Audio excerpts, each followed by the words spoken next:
Well, it is genuinely my pleasure to introduce our speaker. That's kind of a cliche, but cliches are based on truth, and I am so delighted to introduce again, for the second time in chapel, well, my sister in Christ, my friend, my boss, the Dean of Student Life, who has been a breath of fresh air and encouragement to all of us who have the privilege of working with you guys. And so, Edee Schulze, I welcome you back to chapel.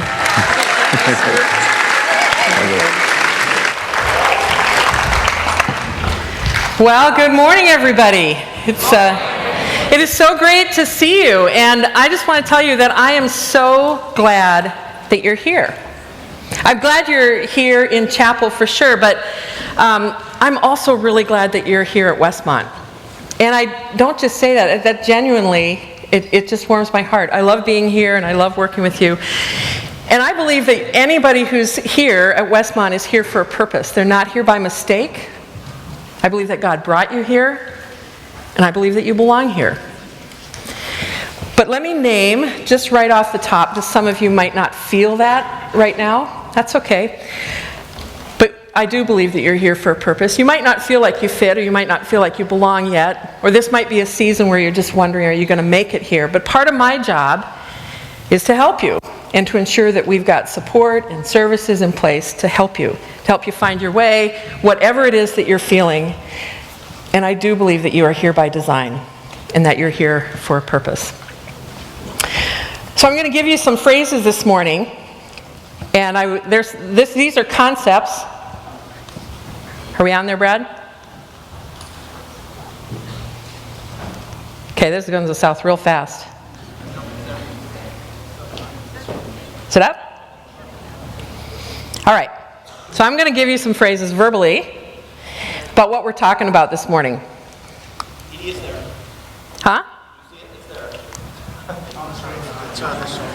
It's up there? There we go. It's not on here. Okay, so what are we talking about? I'm going to give you some phrases and see how quickly you can come up with what it is that we're talking about. A group of people living together in one place. A group of people having a particular characteristic in common. People of a district or a country considered collectively, especially in the context of social values and responsibilities, or a feeling of fellowship with others as a result of sharing common attitudes, interests, and goals. So what are we talking about? Well, we're talking about community, and we're talking about our community.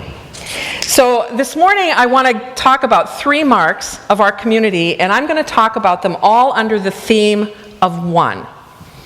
And each of these themes or characteristics is going to be demonstrated by a chair. So this is the first one. This is a chair that sits in my office. I took a lot of care in selecting this chair when I came to Westmont a year ago. Tiffany helped me. We wanted it to be casual but formal enough to fit in my office. We wanted it to be comfy but not too stiff. We wanted it to be fitting the office decor that I have. We needed to have it fit within the budget, and so we landed on this one. Now, one of the things that you notice about this chair is that it is a chair for one. Students have sat in this chair and in other chairs like this in my office over the last 28 years that I've been working with college students. And they'll tell me things. They'll say things like, I just heard about you and I wanted to meet you. That's great. Or they'll say, I'm failing and I don't know what to do. They'll say, I'm engaged. The next one will come in and say, I'm lonely. Somebody will say, I'm bored. Or somebody will say, I'm taking a semester off. I'm applying to be an RA. I need a reference. I'm out of money. I'm going home to be with my mom who's dying. I'm a cutter. I'm graduating. They'll say all kinds of things in the chair like this. So my point in bringing up this chair here is to show you that here at Westmont, we care for you one by one. You are uniquely and wonderfully made. You have particular gifts, particular challenges, choices, and options. God wired you just the way that you are. And when you sit in this chair or a chair like it, I want you to feel that you are one of a kind. The great thing about Westmont is that there are these kinds of chairs all over the place. Other offices have chairs like this one, made for one. Faculty have chairs like this. Staff people have chairs like this. Your roommate might have a chair like this. I hope your friends have a chair like this. Sometimes the chair is a beach chair, a rock, a patch of sand, anywhere where you can sit one-to-one and have a meaningful conversation. I hope your room has a chair where your friends will come in and sit down and just talk to you about life, one-on-one. And that you will find people so you can talk with them one-on-one. That when we do this, this is how we say, I see you. I care about you. I'm here for you. I love you. One by one. And for those of you who are wondering if you fit or if you can make it here, I strongly encourage you to find the chair of someone who can help you. Let someone know what you're struggling with. Tell them you're having a hard time. There are lots of people who are here who will care for you one by one. Talk to your RA, your RD, a prof, me, staff member, the president. We are here for you one by one. And this is what God intended for our community, that we would care for each other one by one. After all, Jesus said, love one another as I have loved you, and love your neighbor as yourself. And then our theme from orientation, by this everyone will know that you are my disciples if you love one another. And I really like this statement. Community flourishes in a place where love for God and neighbor is cultivated and nurtured. So the first mark of our community is care. Then we have a second chair, and Danny's going to bring it up here. I chose a wheelchair because when I see someone who sits in a wheelchair, I know that in some very basic ways, their life is different than mine. I know they have to navigate terrain differently. I know that they make different choices about mobility. Their experience about mobility is different than mine. They're not less, they're not more. Their experience with mobility is different than mine. I had knee surgery earlier this summer, and I spent some time with a walker with very limited mobility, and then I had a big knee brace, and then I had a little knee brace, and as of last Friday, I am brace-free. So, except for vigorous exercise and dangerous situations, and literally my physical therapist said dangerous situations like mosh pits. And I said, oh, I'm going to have to curtail my mosh pit activity.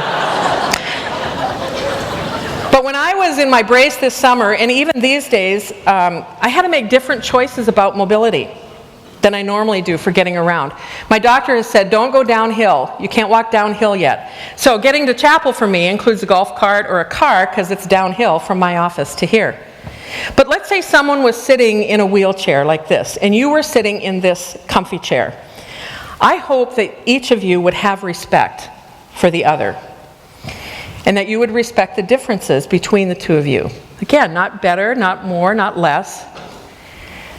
And I hope that you would respect not just the obvious differences, but the ones that underlie the person's life. How someone's confidence, their sense of belonging, their sense of competence might be affected by their unique experience. Perhaps even how they view or experience God.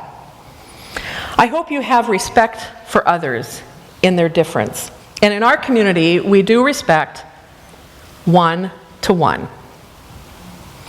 As you sit facing someone else who is different from you, are you the one who shows respect one-to-one, even if it's unfamiliar, or even if you disagree? So here's where this came home to me. There was a pastor on the west side of Chicago where I lived for a number of years, Pastor Raleigh Washington. He was an African-American pastor who co-led a church where primarily people from two different racial groups attended, African-Americans and blacks, and Caucasians. And Pastor Washington told me that normally they would meet together for services, typical of a church, right? But once a year, for the purposes of addressing any concerns or issues that might be surfacing in a church that was half white, half black, they would have chocolate and vanilla sundae. And on this Sunday, once a year, they would start with a service for all the Caucasians. And then they would have a service for all the blacks and African Americans. And at each service, they would talk about what it means for those attenders to be Caucasian or black in their congregation. It was at these services and at these church meetings that they got to the deeper issues of what it means to be multiracial. And they did this so that they could understand each other better and renew their commitment to respecting and serving everyone. Then after both services were concluded, they had a potluck and they would serve chocolate and vanilla ice cream, and they had a great time. So I met Pastor Washington at a seminar that he was leading for a group of people on breaking down walls in race relations. I was at this seminar, and after he taught on the topic of why he needs different people who are different from himself, he said to me, I need you. I need you if I want to get a fuller picture of God. Because your experience as a white woman with God is different than mine as a black man. And he said, if I want to get a fuller picture of God, I need you to tell me about your experience. And if you want to have a fuller picture of God, you need me to tell you about my experience. I've never forgotten that. Pastor Washington was a man who respected the experiences of others. In fact, he needed them. And of course, this is biblical. 1 Peter 2 says, show proper respect to everyone, which means being open to the experiences, the ideas, the perceptions of others, even when you disagree, or even if they're wrong. We can disagree with civility, and we can respect the personhood of each person. I like this statement. Learning thrives in an atmosphere of discriminating openness to ideas, a condition that is characterized by a measure of modesty towards one's own views, the desire to affirm the true, and the courage to examine the unfamiliar. Or how about this one? Certain choices make for a greater peace. A respect for others as they make decisions contrary to ours, a readiness to listen carefully to those who represent situations or cultures unfamiliar to us, and a concern for how our preferences affect the lives of those around us. Certain choices make for greater peace.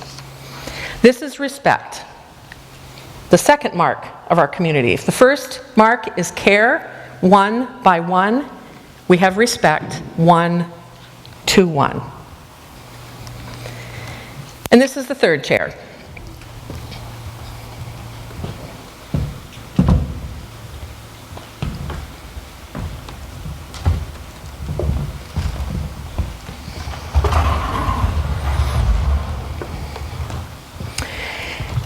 If it really is true that we care for each other one by one, and if it's true that we respect difference in our community one to one, then I want us to think about our oneness, our commonality, about our experience here that all of us at Westmont have subscribed to. And that is this: we are one. Each of us has voluntarily chosen to be here. We are not here by force, we are here by choice. In doing so, we each have made a commitment to a common set of values. These are found in the community life statement. And included in that statement is that we will have integrity and live by what we have agreed to. So some of you might be wondering what it is that I'm talking about. When you applied here and got accepted here, and you received the offer for admission or to work here, you signed the community life statement. If you've not read it, this would be a great time to read it, and it'd be a great time to reread it again if you've read it one time already. Most students, listen to this, most students I think view this statement as a list of rules. And there are rules and there are expectations within it, but it is so much more than that. It's a statement about how we choose to care for each other, to respect each other, how we structure our community as a learning environment, how Christ is the center of our community. The statements I've been putting up here in quotes, these are all lifted from the community life statement. And yes, there are expectations and rules articulated. So let's see what the community life statement has to say about that. This is a sentence from the community life statement. The Westmont community chooses freely and willingly to impose upon itself rules for behavior which serve both the long-range interests of the institution and the immediate good of its individual members. And how about this one? Community grows strong when members practice integrity, confession and forgiveness, attempt to live in reconciled relationships, accept responsibility for their actions and words, and submit to biblical instructions for communal life. It's integrity that presses us to keep our commitment to do the right thing, even when we don't feel like it. Keeping promises, keeping commitments, and if we can't or we don't, then we own up to it. And this concept of integrity, just like care for one another and our respect for one another, is a mark of this community. Why is this important? Well, like lots of things, college is a time when you are establishing the habits of your heart. You're setting the path for how you will live your life. You don't have to look very far down the block of any neighborhood or very far into any newspaper to find examples of people lacking integrity and the hurtful and damaging impact of choices that result from poor integrity. Families, businesses, politics, friendships. Each of us, without trying too hard, could think of several examples of how the lack of integrity on someone's part broke a family, damaged a church, collapsed a business, sidelined a friendship. And this time in your life, students, is exactly the time to be setting the course for how you will be a person of integrity. This is the time when you have the opportunity as a young adult to set the course. You are increasing your independence, growing in your self-identity, and when you're in that 18 to 24-year-old age bracket, it is exactly the season when you can make a major choice about how you will prioritize integrity. Our community here gives us an impetus and a chance to practice. And integrity is biblically based. The integrity of the upright guides them, but the unfaithful are destroyed by their duplicity, double-mindedness, duplicity. Righteousness guards the person of integrity, but wickedness overthrows the sinner. So, we are one, and we make a common commitment. And how does this get lived out? Well, it happens when one person makes a self-sacrificing decision for the bigger one, the bigger community. Sometimes it means that we do the hard thing and make decisions that are in alignment with the community agreements, even if we don't feel like it. So integrity means we are one for one. One person making a decision for the sake of the community, for the oneness that we have all committed to. The best way I know of for our community to live with integrity is for each person, you and me, to take seriously that we have put our names on a document indicating that we have all agreed to live a certain way, and to use self-accountability in our daily choices. So we expect that you will make wise decisions about your relationships, about honesty, about your lifestyle, about alcohol, about sexual activity, and that you will serve as your own first line of accountability. If someone within the community is not able or not willing to keep their commitment, then the next best thing is that a friend, someone who knows them well, will step in and call attention to the concern. And sometimes that concern is about behavior that's out of line with the commitments that we've made. But sometimes it's about how someone is doing emotionally, or the choices that they're making relationally in their daily life. This is the second line of accountability. There's a third line of accountability, and that is when someone in authority steps in and helps resolve the issue.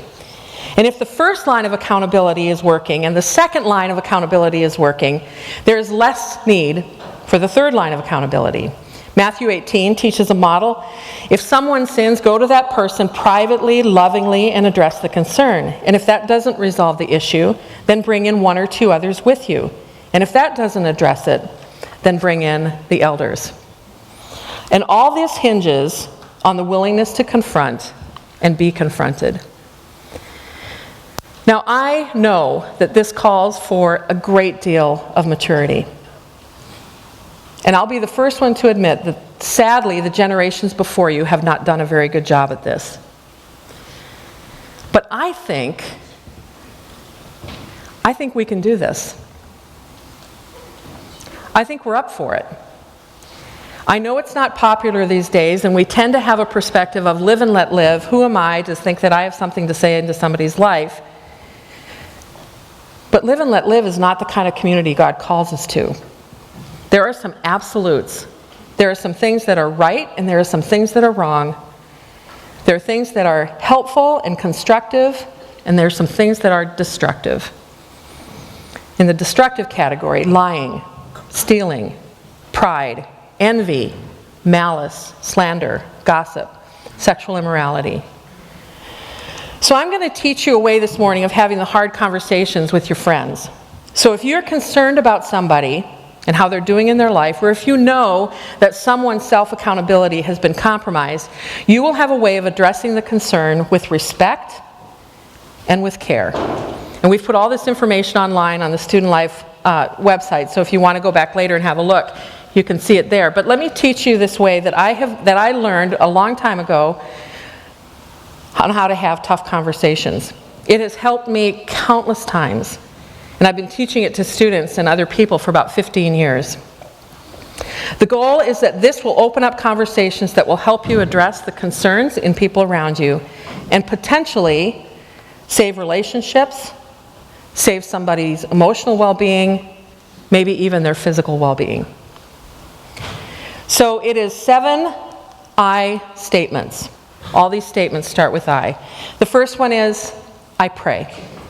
So privately, I get by myself and I pray that my heart would be right, that I would not be judgmental, that I would be humble, that I would see clearly, that I would have wisdom, that God would confirm or not confirm that this is the time to say something. I pray for the other person. I pray for the thing that I think is going on, and I ask God to help them.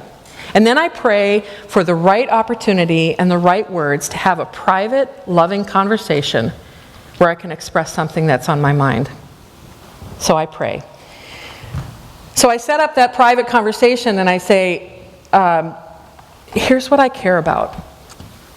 Here's what I value. Here's what's important to me. I care about our friendship. I care about your integrity. I care about your emotional well-being. I care about the relationships that you have. I care about our community. I care about doing the right thing. I care about honesty. Whatever it is that you care about, you're going to communicate to that person that you care about them and you have some values that you care about. And then you say, I see. Here's what I see. I see you downloading a paper from the internet, turning it in as your own work. I see you lying to your parents. I see you coming in late several nights a week. I don't know where you are. I see you getting drunk on the weekends. I see you binging and throwing up. I see you cutting. That's what I see. And then, how do I feel? Well, you might start with, I feel awkward having this conversation. But if I see something of concern in the life of somebody else, I'm prone to say, you know what? I feel anxious. I feel nervous. I feel scared. I feel angry. I feel hurt. I feel betrayed. And then I listen. Because it might be that I'm not seeing the whole picture. It might be that there's something going on in this person's life that I don't know about. Maybe they have an eating disorder and they're already getting counseling help. Maybe there's more to the story of the friendship where I overheard something about gossip and all that. Maybe there's more to it. I listen to the person. And fair enough, the person may say, who are you? You have no right. But they might say, I am so glad you brought this up. I've been waiting for a chance to talk about this with somebody. Or they might say something in between, but I listen. Then the next thing is you say, here's what I want. I want you to be healthy. I want you to get the help you need. I want you to go see somebody in the counseling center. I want you to come clean with the prof and that paper that you turned in that wasn't your own. I want you to stop getting drunk. I want you to stop driving after drinking. That's what I want. And then the last one is, I will. I will pray for you. I will ask you in 2 weeks how it's going. I will go with you to the counseling center or to talk to the prof. I will be there for you. And you might have to say, if this doesn't resolve it and I continue to be concerned, I will ask somebody else to step in and help us. So I think we can do this. I'm putting a challenge before you. And if you want some help in knowing how to do this, practice with somebody. Practice with me, practice with your RA, practice with your RD. Because first time it might be a bit clunky. But I'm convinced that this kind of conversation with people that we care about makes and breaks a community. So, some of you might be saying, well, so what? And that is such a catchphrase for this day and age, right? So what? Whatever. I want to change that to so that. And here's the so that. By practicing caring one by one, respecting one to one, and embracing the identity of our common commitments, you're building on a foundation or beginning a new foundation for strong relationships, for healthy and robust dialogue, for learning, for understanding, and for helping other people. You're setting the course for healthy friendships, for being a person who will build into a work environment once you have that job. You're laying the groundwork for a wise and strong contribution to a church community. And you're setting the path to build a family of righteousness. So that we as a Westmont community can truly be what Jesus hoped for this. By this, everyone will know that you are my disciples, if you love one another, with care and respect and integrity, and all the ways that we show our love for each other, individually and that which we have in common. And ultimately, may God be honored by how we choose to live together in community.